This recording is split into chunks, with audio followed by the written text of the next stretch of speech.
الحمد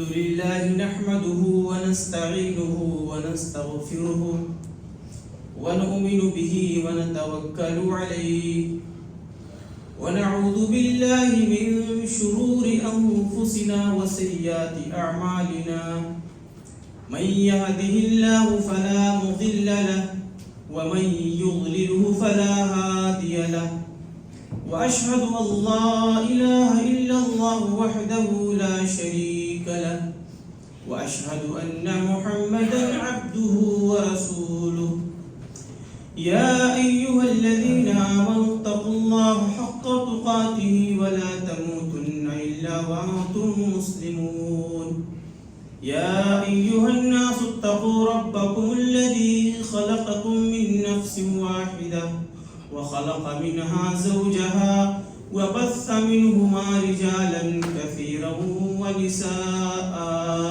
واتقوا الله الذي تساءلون به والأرحام إن الله كان عليكم رقيبا يا أيها الذين آمنوا اتقوا الله وقولوا قولا سديدا يصلح لكم أعمالكم ويغفر لكم ذنوبكم ومن يطع الله ورسوله فقد فاز فوزا عظيما أما بعد فإن خير الحديث كتاب الله وخير الهدي هدي محمد صلى الله عليه وسلم وشر الأمور محدثاتها وكل محدثة بدعة وكل بدعة ضلالة وكل ضلالة في النار أعوذ بالله السميع العليم من الشيطان الرجيم بسم الله الرحمن الرحيم ومن يشاقق الرسول من بعد ما تبين له الهدى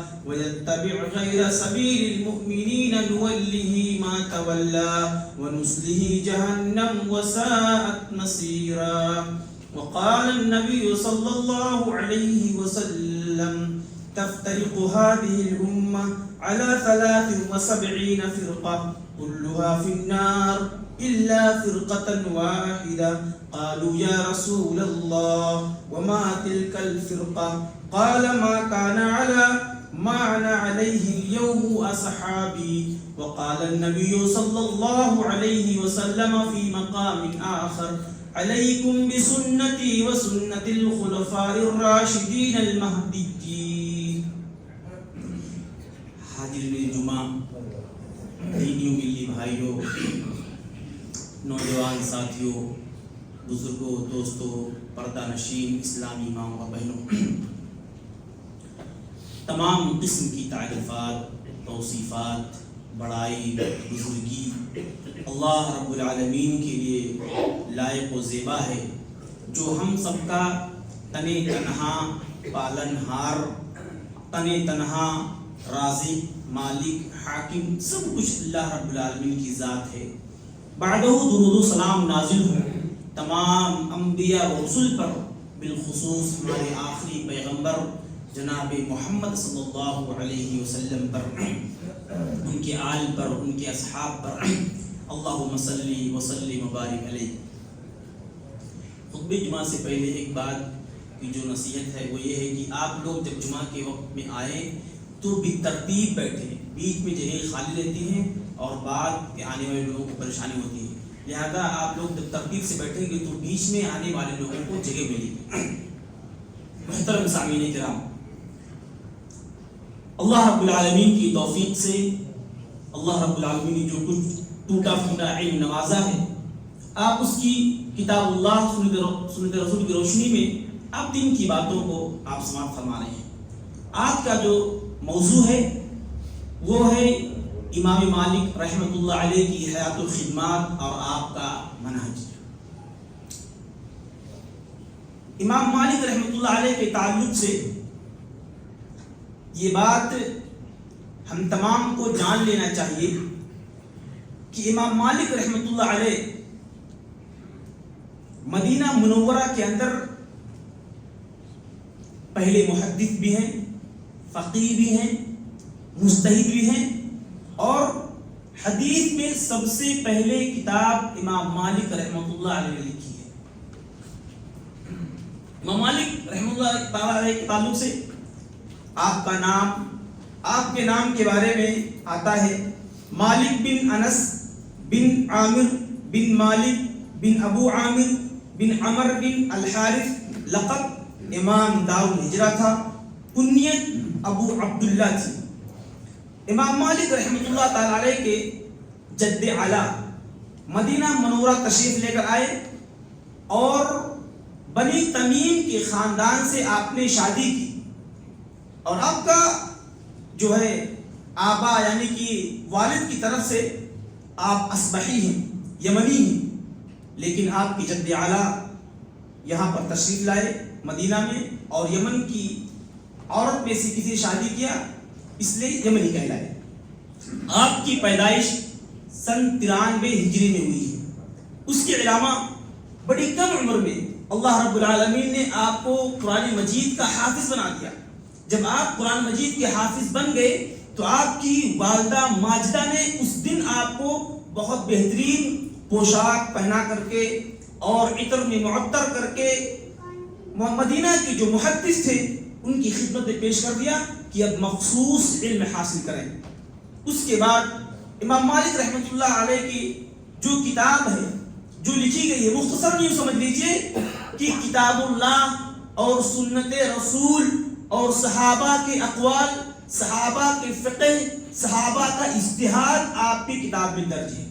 ایک خاص بات یہ ہے کہ امام مالک رحمۃ اللہ علیہ نے جو کتاب لکھی ہے موطا امام مالک کے نام سے، اس کتاب کی جو سند ہے وہ عالی ہے، یعنی 2-4 راوی کے بعد اللہ کے نبی تک وہ بات پہنچتی ہے، کیونکہ آپ کا نسب صحابہ تک پہنچتا ہے، آپ کا نسب صحابہ تک پہنچتا ہے. اس لیے امام مالک رحمۃ اللہ علیہ کی جو خدمات ہیں اور آپ کی جو شخصیت ہے وہ الحمدللہ مدینہ منورہ کے اندر بے انتہا مانی جانی، عالی مرتبت، قدر و منزلت، لوگوں میں عظمت، لوگوں میں محبت، لوگوں میں قبولیت تھی. اس کے علاوہ امام مالک رحمۃ اللہ علیہ کی زندگی میں وہ حادثات پیش آئے کہ خلیفہ منصور کا چچا زاد بھائی جعفر بن سلیمان نے، یعنی خلافت عباسیہ کی بات ہے، انہوں نے جبرن لوگوں سے خلافت پر بیٹھ لے لی اور اس وقت طلاق اکراہ، جبری طلاق کا معاملہ چل رہا تھا. امام مالک رحمۃ اللہ علیہ حق کو تھے، حق پرست تھے. خلیفہ کے کہنے کے باوجود، منع کرنے کے باوجود آپ نے جبری طلاق کے خلاف فتویٰ دیا. خلیفہ کا مقصد یہ تھا کہ امام مالک جب جبری طلاق کے خلاف فتویٰ دینا بند کر دیں گے تو ہم نے جو جبرن لوگوں سے بیعت لے لی ہے لوگ اسے بھول جائیں گے. لیکن امام مالک رحمۃ اللہ علیہ نے کہا کہ طلاق مکرہ، زبردستی طلاق دینا، دلوانا اسلام میں ناجائز ہے، حرام ہے. بادشاہ نے کہا امام مالک کو منع کر دیجئے کہ وہ فتویٰ دینا بند کر دیں. اگر وہ ایسا نہیں مانیں گے، اگر نہیں مانیں گے وہ تو پھر ان پر 70 کوڑے برسائے جائیں گے. امام مالک رحمۃ اللہ علیہ کی جرأت دیکھیے، صداقت دیکھیے، حق کو تھے، حق پسند تھے. امام مالک رحمۃ اللہ علیہ نے طلاق جبری کے خلاف فتویٰ دیا کہ طلاق جبری اسلام میں ناجائز ہے. بادشاہ نے اپنے حکم کی تعمیل مکمل کروائی. امام مالک رحمۃ اللہ علیہ پر 70 کوڑے لگوائے. آپ کا پورا بدن خون سے لہولہان ہو گیا اور اسی میں آپ کے دونوں ہاتھ مبارک شل ہو گئے، یہاں کندھے سے آپ کے ہاتھ مبارک چھوڑ گئے. اور پھر مدینہ کی گلیوں میں اونٹ پر بیٹھا کر کے، خچر پہ بیٹھا کر کے مدینہ کی گلیوں میں گھماتا پھرتا. امام مالک نے کہا اے لوگوں جو مجھے جانتے ہو تو مجھے جان لو کہ میں مالک ہوں، میں مالک بن انس ہوں. اور کہا کہ میں نے طلاق جبری کے خلاف فتویٰ دیا، میں حق گو ہوں، میں حق پرست ہوں. اگرچہ لوگوں نے میرے ساتھ ایسا معاملہ کیا ہے تو کوئی فرق نہیں پڑتا، لیکن حق بات کہنا اور حق بات کے ساتھ کھڑا رہنا یہ ایک امام، ایک محدث، ایک فقیہ کی ذمہ داری تھی اور ہونا بھی چاہیے۔ اس وقت امام مالک رحمۃ اللہ علیہ کے دونوں ہاتھ چل گئے۔ اس کے علاوہ امام مالک رحمۃ اللہ علیہ مدینہ کے اندر ان کی بڑی مقبولیت ہوئی، بہت نیک تھے، بڑے متقی تھے، پرہیزگار تھے، خاص کر کے جمعہ کی رات میں پوری رات عبادت کیا کرتے تھے، قرآن مجید کی تلاوت کرتے تھے، اور ہر مہینے کی پہلی تاریخ میں ساری رات عبادات میں گزار دیا کرتے تھے۔ اور آپ کا جو فقہ اور آپ کا جو فتویٰ آپ کے شاگردوں نے لکھا وہ دو طریقے سے، ایک تو امام مالک رحمۃ اللہ علیہ نے کتاب اللہ، سنت رسول اور صحابہ کے اقوال سے جو فتویٰ دیا ایک وہ تھا، اور دوسرا یہ تھا کہ امام مالک نے جو اپنے اجتہاد سے یا علماء کے اقوال سے اپنے شاگردوں کو جو لکھایا تھا ایک وہ تھا۔ آپ کا فتویٰ افریقہ میں، اندلس وغیرہ میں، دیگر تمام ممالک میں پھیلا۔ اس کے علاوہ امام مالک کی خاصیت یہ تھی، امام زہری رحمہ اللہ جب مدینہ منورہ کے اندر تشریف لائے اور ایک دن عید کی نماز پڑھنے کے بعد امام مالک رحمۃ اللہ علیہ امام زہری کے یہاں گئے۔ امام زہری نے امام مالک کو 40 احادیث پڑھائی۔ امام مالک رحمۃ اللہ علیہ ان 40 احادیث کو پڑھنے کے فوراً بعد ان 40 احادیث کو برجستہ امام زہری کے سامنے سنا دیا۔ اللہ اکبر، کتنا ذہین اور کتنے جو ہے ذکی تھے، ذہانت کی 40 احادیث کو سننے کے فوراً بعد وہی بیٹھے بیٹھے سنا دیا۔ امام زہری رحمۃ اللہ کو بڑا تعجب ہوا، اور انہوں نے آپ کی ذہانت کو، آپ کی فطانت کو، آپ کی ذکی ہونے کو انہوں نے اقرار کیا۔ اور امام مالک رحمۃ اللہ علیہ 60 سال تک مدینہ کے اندر دارالفتہ پر تھے، فتویٰ دیتے تھے۔ ایک مرتبہ امام مالک رحمۃ اللہ علیہ مسجد نبوی کے اندر درس دے رہے تھے، اس روز درس کے موقع پر صرف ایک طالب علم موجود تھا اندلس کا۔ امام مالک نے پوچھا کہ تمہارے تمام ساتھی کہاں چلے گئے؟ انہوں نے کہا کہ سب لوگ ہاتھی دیکھنے چلے گئے۔ تو کہا تم ہاتھی دیکھنے کیوں نہیں گئے؟ کہا کہ میں اندلس سے چل کر کے یہاں ہاتھی دیکھنے نہیں آیا، میں یہاں حدیث کا علم لینے آیا ہوں، شریعت کا علم لینے آیا ہوں، دین کا علم لینے آیا ہوں۔ مجھے ہاتھی دیکھنا ہوگا تو میں ہاتھی بعد لے۔ اس طریقے سے امام مالک فتویٰ کے منصب پر تب فائز ہوئے جب مدینہ کے 70 علماء نے آپ کی قابلیت کا اعتراف کیا۔ امام مالک رحمہ اللہ کی زندگی اگر پڑھیں گے نا تو واقعی اتنے بزرگ، اتنے نیک، اتنے عقل مند، پوچھیے مت، آپ پڑھیں تو صحیح۔ ہم اس وقت میں ان کی ساری باتوں کو بیان کرنا ہمارے لیے مناسب نہیں ہوگا۔ بہرحال ہم نے قرآن کی تھی مختصر۔ امام مالک رحمۃ اللہ علیہ کا جو انتقال ہوا وہ 179 ہجری میں آپ کی وفات کی مدینہ کے اندر، اور بعض لوگوں نے امام مالک کو مدینہ سے بغداد میں شفٹ ہونے کے لیے آفر دیا۔ مہدی کے بارے میں آیا تھا، انہوں نے کہا کہ ہم آپ کو 3000 درہم دیتے ہیں، آپ بغداد چلے آئیے۔ امام مالک نے کہا ہمارے پاس اتنی اشرفیاں رکھی ہوئی ہیں کہ آپ جتنا چاہیں ہمارے یہاں سے لے کے چلے جائیے، لیکن مدینہ شہر چھوڑنے کے لیے مت کہیے۔ امام مالک شہر مدینہ سے اتنی محبت کرتے تھے، آپ کے پاس سواری اویلیبل تھی، سواری موجود تھی، لیکن کہتے تھے کہ جس شہر میں رسول صلی اللہ علیہ وسلم موجود ہوں، اللہ کے نبی کی ہستی موجود تھی جس شہر کے اندر، اس شہر میں میں سوار ہو کر چلوں، یہ میرے لیے مناسب نہیں ہے۔ شہر مدینہ سے اتنی محبت کرتے تھے، اور مدینہ میں آپ کے علم کا چرچا، آپ کے فتح کا چرچا، آپ کے نیک ہونے کا چرچا بہت جلدی پھیل گیا تھا۔ آئیے، یہ مختصر تھا امام مالک رحمۃ اللہ علیہ کے تعلق سے مختصر یہ بات تھی۔ اگر ان کے سوال حیات گفتگو کریں گے تو بہت ساری باتیں سامنے آتی ہیں۔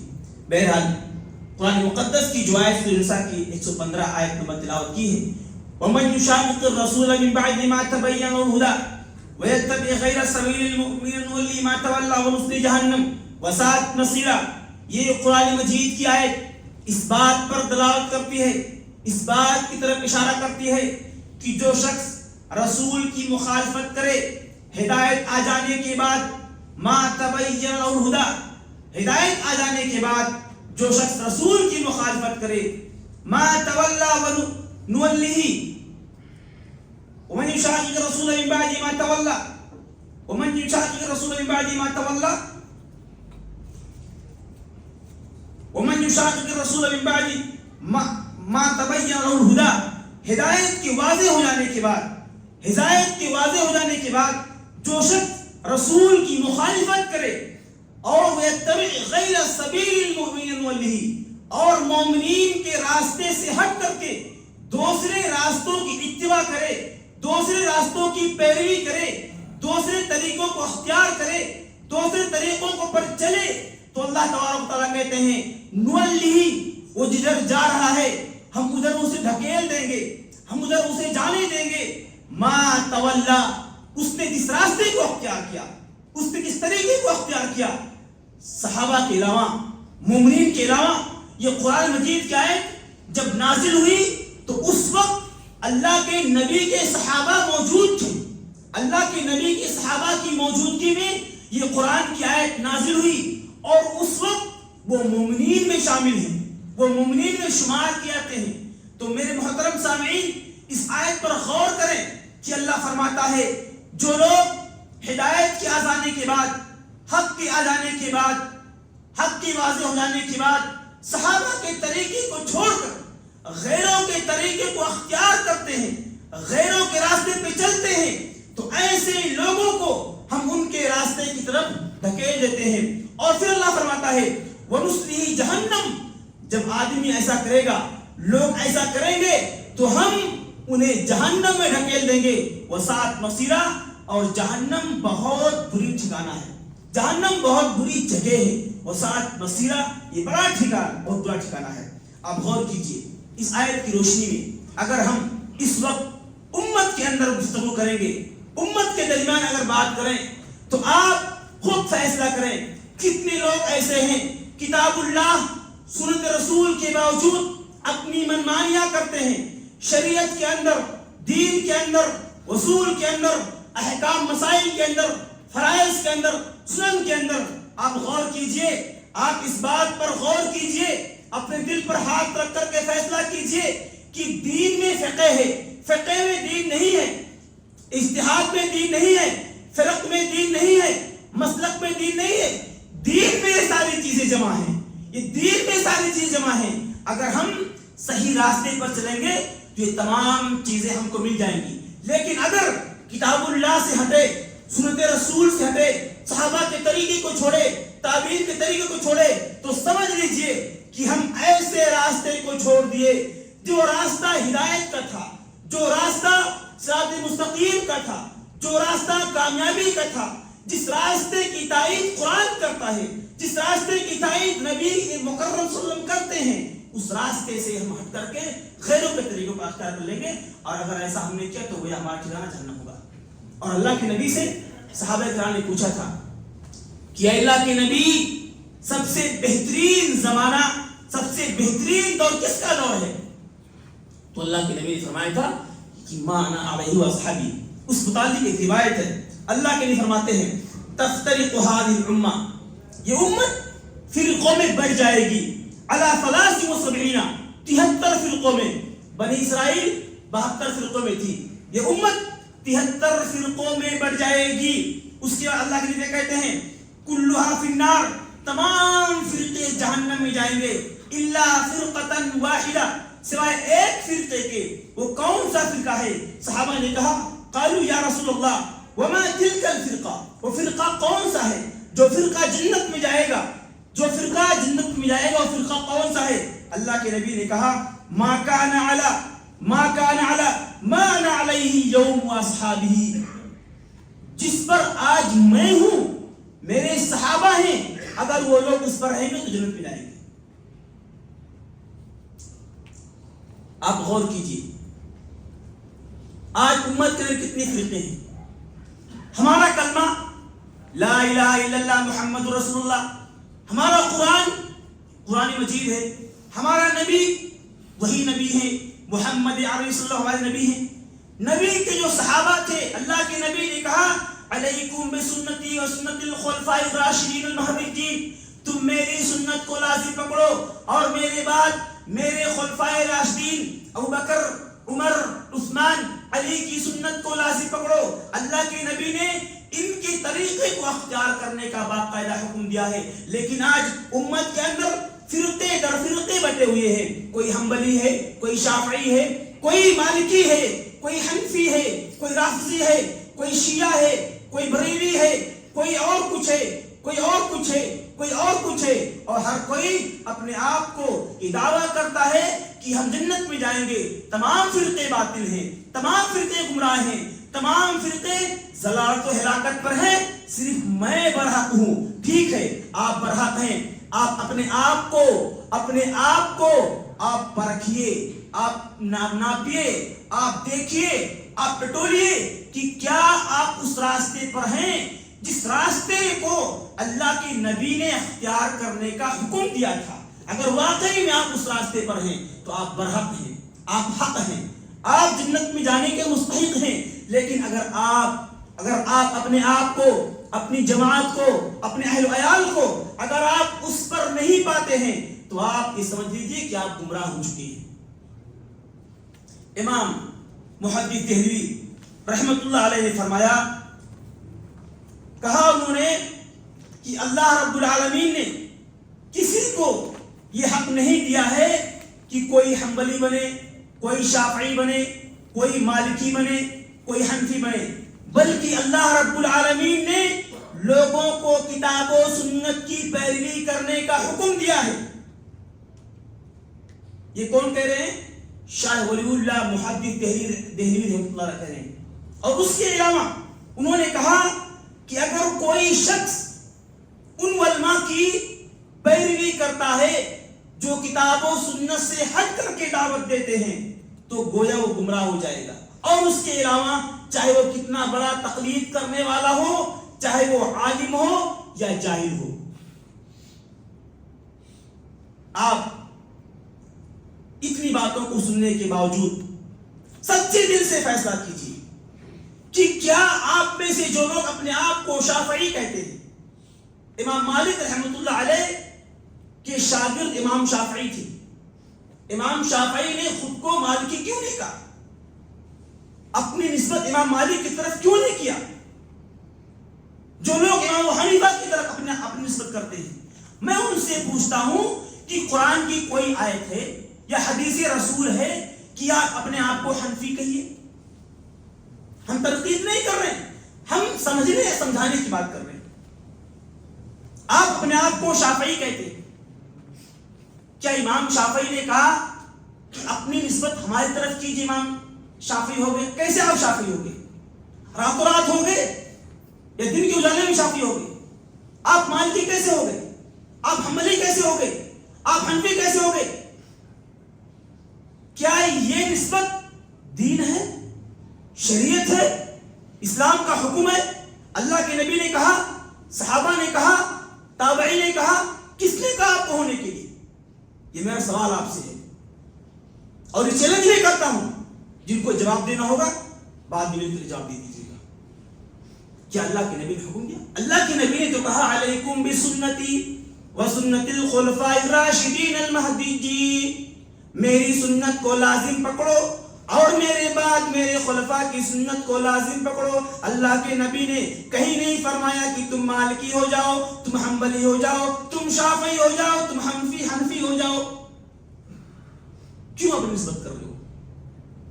اور اللہ نے جو قرآن کی آیت میں نے پڑھی ہے، اللہ کی نبی نے کہا غیر سبیل المؤمنین نولہ، صحابہ کے طریقے کو اختیار کرنے کی کتنی بڑی تاکید ہے۔ آپ تقریروں میں، جلسوں میں، خطبات میں کیا سنتے ہیں؟ یہی کہ فلاں فرقہ گمراہ ہے، فلاں فرقہ ضلالت پر ہے، فلاں فرقہ جہنمی ہے، فلاں سے بات نہیں کرنا، فلاں سے سلام کلام نہیں کرنا۔ یہ کس نے سکھایا؟ بعض لوگ ایسے کہتے ہیں کہ سلام کرنے سے نکاح ٹوٹ جاتا ہے۔ اللہ کی نبی کی حدیث کہتی ہے افشوا السلام بینکم، آپس میں سلام کرو۔ اگر کوئی شخص اپنے آپ کو ان تمام فرقوں یا امام کو لے لیجیے، کیا کسی امام نے اپنے زندگی میں اپنے شاگردوں کو کہا کہ تم اپنی نسبت میری طرف کرو؟ کسی امام نے نہیں کہا۔ اگر آپ کے پاس دلائل تو بتائیے، کیا ثبوت ہے؟ بلکہ اللہ رب العالمین نے قرآن مقدس کے اندر صاف الفاظ میں کہا، یہی جو ہم نے قرآن کی آیت پڑھی ہے، غیر سبیل المؤمنین نولہ، صحابہ کے طریقے کو اگر چھوڑ دیا تم نے تو سمجھ لو کہ تم بھٹک گئے، سیدھے رائے سے بھٹک گئے، ہدایت سے بھٹک گئے، اس راستے سے بھٹک گئے جس راستے پر چلنے کے لیے اللہ کے نبی نے تاکید کی تھی۔ آئیے امام مالک رحمۃ اللہ علیہ کے چند فتووں کو ذکر کرتا ہوں۔ آپ بتائیے، اگر چاروں امام برحق ہیں، مجھ سے مخاطب ہوجیے، میں آپ سے مخاطب ہوں۔ اگر جو لوگ کہتے ہیں کہ چاروں امام برحق ہیں، ان سے میرا سوال ہے کہ دین کے کسی مسئلے میں امام احمد کا قول کچھ اور ہے، امام مالک کا قول کچھ اور ہے، امام شافعی کچھ اور کہہ رہے ہیں، امام ابو حنیفہ کچھ اور کہہ رہے ہیں، آپ کس کو برحق مانیں گے؟ آپ کس کو برحق مانیں گے؟ کیا فقہ اور فتاوی کا نام دین ہے؟ امام زہری رحمۃ اللہ علیہ نے کہا اگر دین میں تقلید ہوتی تو امام نخعی کی تقلید ہوتی، امام حسن بصری کی تقلید ہوتی۔ یہ لوگ امام ابو حنیفہ سے پہلے کے ہیں، تو دین میں ان کی تقلید کیوں نہیں ہوتی ہے؟ اور انہوں نے کہا کہ اگر دین میں واقعی تقلید ہوتی کسی ایک شخص پر اعتماد کر کے، اعتقاد کر کے کہ یہی برحق ہے، اسی کی بات مانیں گے تو جنت میں جائیں گے، کامیابی میں جائیں گے، تو بتائیے امام زہری نے لکھا کہ اس سے بہتر ہوتا کہ عمر رضی اللہ تعالیٰ عنہ، ابن عباس رضی اللہ تعالیٰ عنہ، ابن مسعود رضی اللہ تعالیٰ عنہ، اما عائشہ رضی اللہ تعالیٰ عنہ کی تقلید کیوں نہیں کی جاتی ہے؟ کیا یہ صحابہ کرام رضی اللہ عنہ اجمعین ان بعد والے لوگوں سے بہتر ہے؟ ان بعد والے لوگوں سے خراب ہے؟ کیوں ایسا دین ہوتا ہے؟ کیوں فرقے بٹے ہو؟ اتباع کس سے کرنی ہے؟ اللہ نے قرآن میں کہا اتبعوا ما انزل الیکم من ربکم ولا تتبعوا من دونه اولیاء، جو چیز ہماری طرف سے تمہاری طرف نازل کی گئی اس کی اتباع کرو، اس کے علاوہ جو چیزیں اس کی اتباع نہ کرو، اس کی پیروی نہ کرو۔ آپ اپنے آپ میں خوش ہیں؟ امام مالک رحمۃ اللہ علیہ کے تعلق سے چند باتیں دیکھیے۔ فتویٰ اور فقہ اور فتاویٰ جو ہوتا ہے وہ اجتہاد ہوتا ہے۔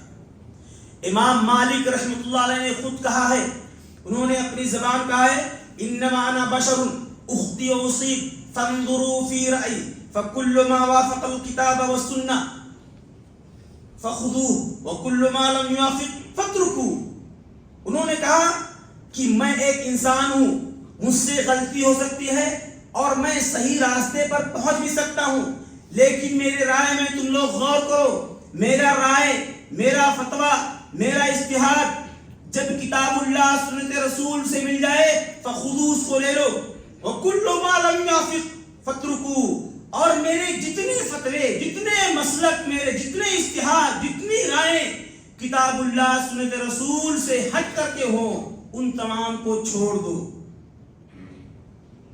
امام مالک رحمۃ اللہ علیہ کہ دیکھیے عثمان بن عفان رضی اللہ تعالیٰ عنہ ان رسول اللہ صلی اللہ علیہ وسلم قال لا ينكح المحرم ولا يخطب، حالت احرام میں کوئی شخص نکاح نہیں کر سکتا۔ کب؟ حالت احرام میں، جب ہم حج عمرہ کے لیے آتے ہیں تو احرام باندھتے ہیں، اس حالت احرام میں اللہ کے نبی فرما رہے ہیں، متفق علیہ کی روایت ہے، صحیح مسلم کی روایت ہے کہ کوئی شخص حالت احرام میں نکاح نہیں کر سکتا، نہ کرا سکتا ہے، اور نہ ہی کسی کو نکاح کے لیے خطبہ یعنی پیغام بھیج سکتا ہے۔ اس مسلک میں جبکہ احناف کہتے ہیں حالت احرام میں شادی کو جائز قرار دیتے ہیں۔ کون؟ احناف کا مسئلہ ہے کہ حالت حرام میں شادی کرا سکتے ہیں. حدیث کیا کہتی ہے کہ نہ کر سکتے ہیں، نہ کرا سکتے ہیں، نہ خطبہ بھیج سکتے ہیں. اب میرا سوال ان لوگوں سے ہے جو لوگ اپنی نسبت کسی امام کی طرف کرتے ہیں. آپ بتائیے، آپ شریعت کو مانیں گے، اللہ کی نبی کی بات کو مانیں گے، امام کی بات کو مانیں گے؟ آپ فیصلہ کیجیے.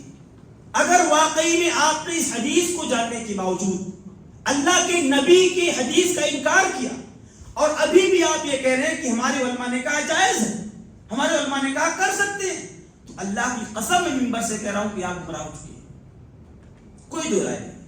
نبی کی بات کا انکار کرنا، نبی کی بات کو تسلیم نہ کرنا.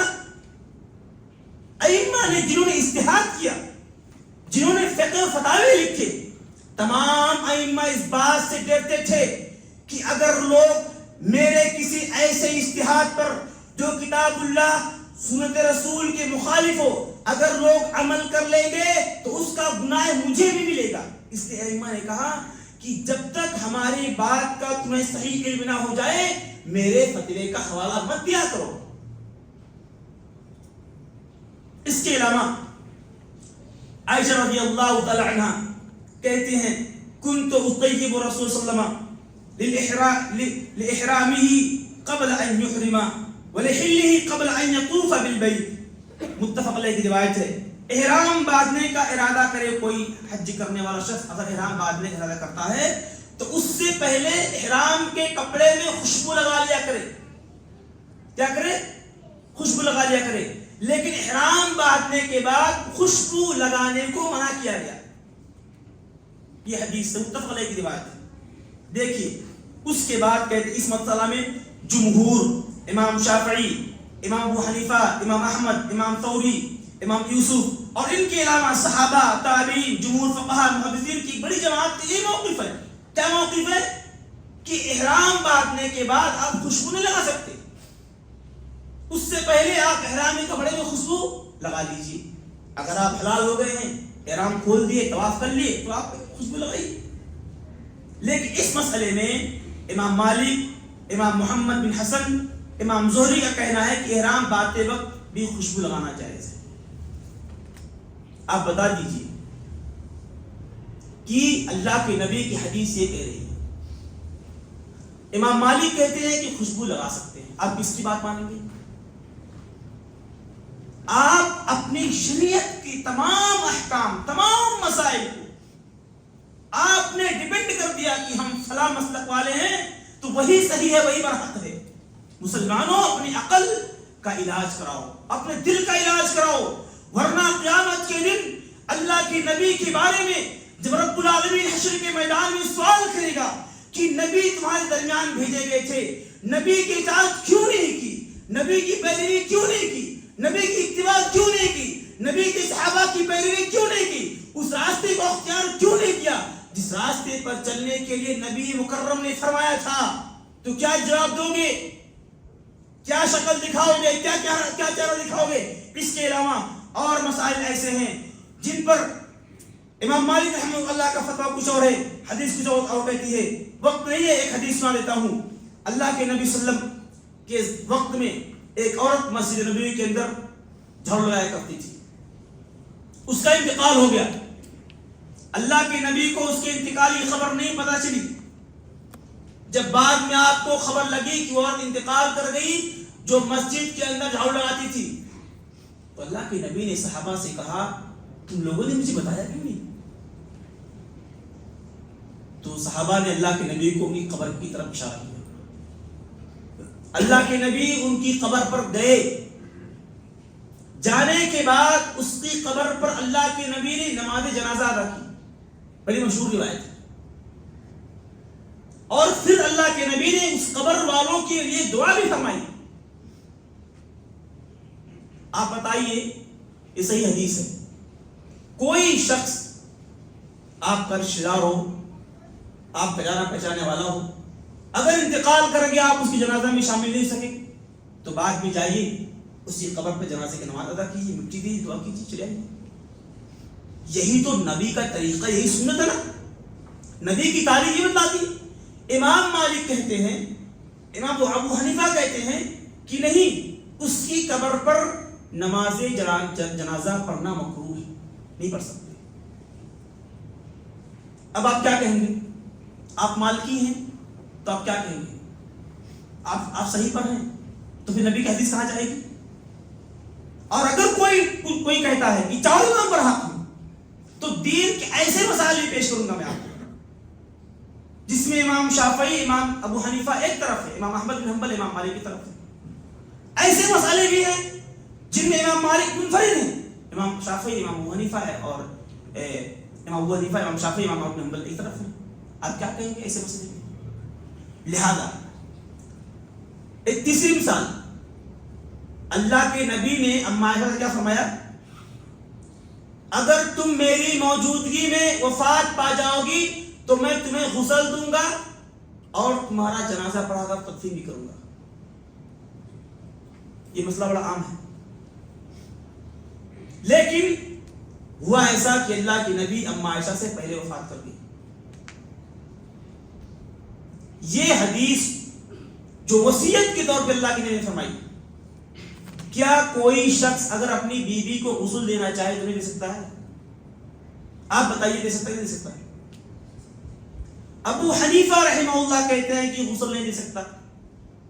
اب جو لوگ کہتے ہیں ہم حنفی ہیں، میرے بھائیوں، میرے پیارے بھائیوں، میرے اسلامی بھائیوں، آپ حنفی ہو کوئی بات نہیں، لیکن اس مسئلے کی نسبت کس کی طرف لے جاؤ گے؟ آپ حنفی ہو، ابو حنیفہ یہ کہتے ہیں، اللہ کے نبی یہ کہتے ہیں۔ اس کے علاوہ علی رضی اللہ تعالیٰ عنہ نے کہا تھا، حضرت فاطمہ رضی اللہ عنہ نے وصیت کی تھی کہ جب میرا انتقال ہو جائے گا تو مجھے حضرت علی غسل دیں گے، اور اللہ کو منظور ہوا۔ حضرت فاطمہ رضی اللہ تعالیٰ عنہ علی رضی اللہ عنہ کی موجودگی میں وفات پا گئی۔ حضرت علی نے حضرت فاطمہ رضی اللہ تعالیٰ عنہ کو غسل دیا۔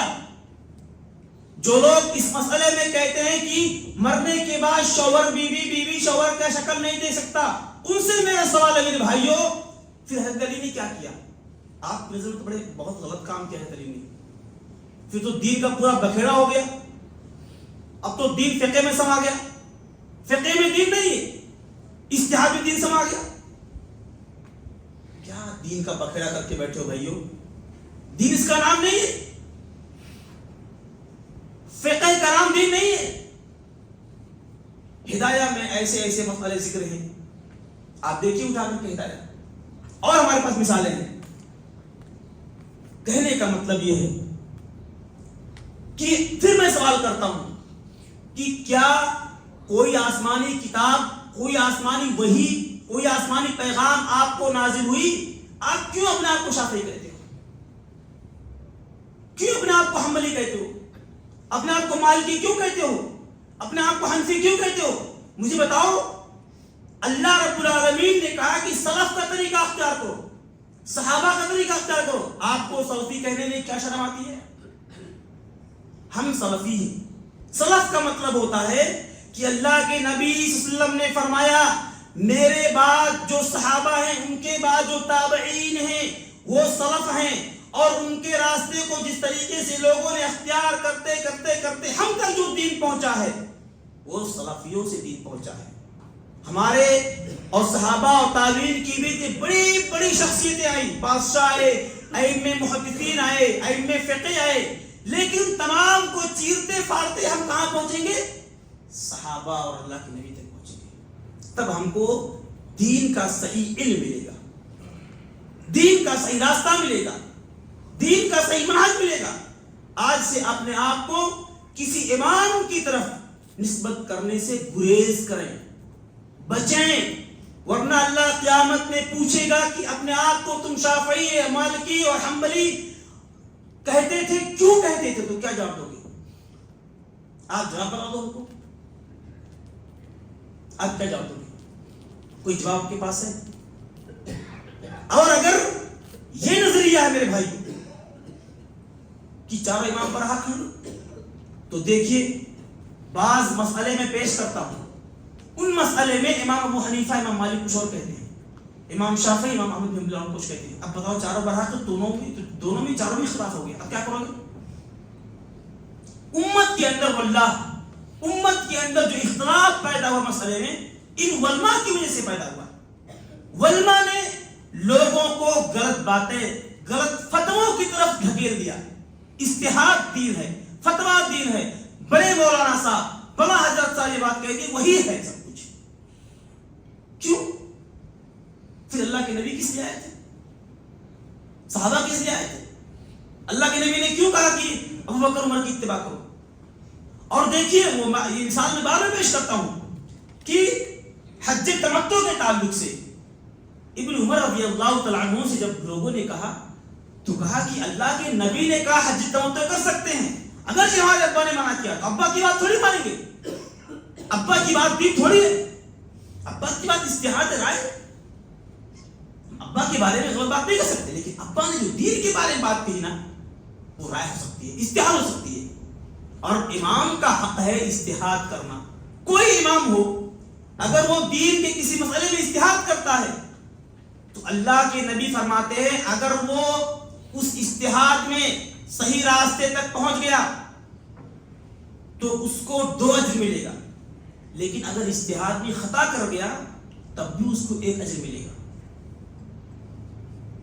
ہم اپنے آپ کو ان ائمہ کی طرف نسبت کیوں کرتے ہیں جبکہ اللہ رب العالمین نے قرآن میں کہا یا ایھا الذین آمنوا اطیعوا اللہ واطیعوا الرسول واولی الامر منکم فإن تنازعتم فی شیء فردوہ الی اللہ والرسول۔ اللہ نے نہیں کہا کہ جب دین میں اختلاف ہو، نزاع پیدا ہو جائے، انتشار پیدا ہو جائے تو فردوہ الی الشافعی الی المالکی الی الحنبلی الی الحنیفہ۔ اللہ کے نبی نے تو نہیں کہا، اللہ نے قرآن میں نہیں کہا۔ پھر یہ نسبتیں، میرا آپ سے سوال ہے، دلی سوال ہے کہ یہ نسبتیں کیوں کر رہے ہیں آپ؟ کیا ان کی طرف نسبت کرنا نجات ہے، کامیابی ہے؟ کیا اللہ کے نبی نے کہا، صحابہ نے کہا، تابعین نے کہا؟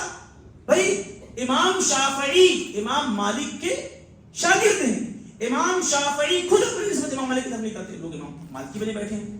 اب کچھ لوگ کہتے ہیں سعودی میں شافعی ہیں، حنبلی ہیں، مالکی ہیں، وہ تو لوگوں کی آبادی ہے، لوگوں کا وجود ہے۔ کیا سعودی والوں کو بھی میں کہتا ہوں کہ وہاں اللہ کے نبی نے کہا تھا کہ اپنی نسبت فلاں فلاں فلاں فلاں فلاں فلاں کی طرف کرو؟ تو جو لوگ حضرت عمر کا زمانہ پائے تو کیوں نہیں اپنے آپ کو عمری کہتے؟ ابو بکر کا زمانہ پائے تو ابو بکری کیوں نہیں کہتے؟ عثمان کا زمانہ پائے تو عثمانی کیوں نہیں کہتے؟ علی کا زمانہ پائے تو علی کیوں نہیں کہتے؟ کیوں نہیں کہتے؟ یہ بات کے لوگ ہیں، یہ بات کے لوگ ہیں۔ اور گزشتہ خطبہ جمعہ کے اندر میں نے کہا تھا امام ابو حنیفہ نے خود کہا، امام ابو حنیفہ نے خود کہا کہ ہم لوگ ایک انسان ہیں، ہم سے غلطیاں ہو سکتی ہیں، ہماری بات کو چھوڑ سکتے ہیں، ترک کر سکتے ہیں، دیوار پر مار سکتے ہیں، لیکن کتاب اللہ اور سنت رسول پر عمل کرنا ہر مسلمان کے لیے واجب و ضروری ہے۔ اور ہم کتاب اللہ سنت رسول کی اتباع کرنے کے لیے ہی پیدا کیے گئے۔ ہمارا منہج، ہمارا طریقہ سلف کا ہونا چاہیے۔ آج سے اگر اس خطبہ جمعہ سے اگر آپ کو کچھ باتیں فائدے کے لیے کچھ باتیں آپ تک پہنچی ہیں تو واقعی میں یقین مانیں، اپنے آپ کو ائمہ کی طرف نسبت کرنا بند کر دیں۔ ائمہ کی طرف نسبت کرنا نہ کامیابی ہے، نہ جنت کا راستہ ہے، نہ اللہ کی رضا ہے، نہ رسول سے محبت کی نشانی ہے، بلکہ اللہ کے نبی نے کہا من احبنی فقد، اللہ کے نبی نے کہا من احیا فقد احبنی، جس نے مجھ سے محبت کیا، جس نے میری سنت کو زندہ کیا، گویا اس نے مجھ سے محبت کیا۔ ومن احبنی کان معی فی الجنہ، اور جو مجھ سے محبت کرے گا وہ جنت میں میرے ساتھ رہے گا۔ تو اللہ کے نبی کی جو حدیث میں نے پڑھی علیکم بسنتی و سنت الخلفاء الراشدین المہدیین، اللہ کے نبی نے کہا میری سنت کو اور میرے بعد آنے والے ہمارے خلیفہ راشد ابو بکر ہیں، عمر ہیں، عثمان ہیں، علی کی سنت کو لازم پکڑو۔ جس طریقے پر ان کا مسلک ہے، جس طریقے پر ان کا اجتہاد ہے، دین کو جیسے انہوں نے سمجھا ہے اس طریقے پر دین کو سمجھنے کی کوشش کرو، یہ کامیابی۔ آخر میں اللہ تعالیٰ سے دعا کرتے ہیں کہ رب العالمین ہم تمام لوگوں کو صحیح راستے، صحیح منہج صحابہ کے طریقے پر چلنے کی توفیق عطا فرمائے۔ رب العالمین اگر خطبہ جمعہ کے اندر کوئی باتیں لغو اور بیجا باتیں ہیں تو اس کو درگزر فرما کر جو باتیں کتاب اللہ سنت رسول کے موافق ہو ان تمام باتوں پر ہمیں اور تمام کو عمل کرنے کی توفیق عطا فرما۔ یا اللہ جو لوگ راہ راست سے بھٹکے ہوئے ہیں انہیں صراط مستقیم پر گامزن کر دے. یا اللہ ہمیں صحابہ کا طریقہ، منہج سلف، کتاب اللہ، سنت رسول کے طریقے پر چلنے کی توفیق عطا فرما. آمین. السلام علیکم ورحمۃ اللہ وبرکاتہ.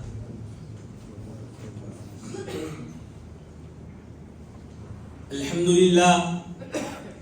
لله نحمده ونستعينه ونستغفره ونؤمن به ونتوكل عليه ونعوذ بالله من شرور أنفسنا وسيئات أعمالنا. من يهده الله فلا مضل له ومن يضلله فلا هادي له. وأشهد أن لا إله إلا الله وحده لا شريك له وأشهد أن محمدا عبده ورسوله. إن الله وملائكته يصلون على النبي يا أيها الذين آمنوا صلوا عليه وسلموا تسليما. اللهم صل على محمد وعلى آل محمد كما صليت على إبراهيم وعلى آل إبراهيم إنك حميد مجيد. اللهم بارك على محمد وعلى آل محمد كما باركت على إبراهيم وعلى آل إبراهيم إنك حميد مجيد. عباد الله رحمكم الله، إن الله يأمر بالعدل والإحسان وإيتاء ذي القربى وينهى عن الفحشاء والمنكر والبغي يعظكم لعلكم تذكرون.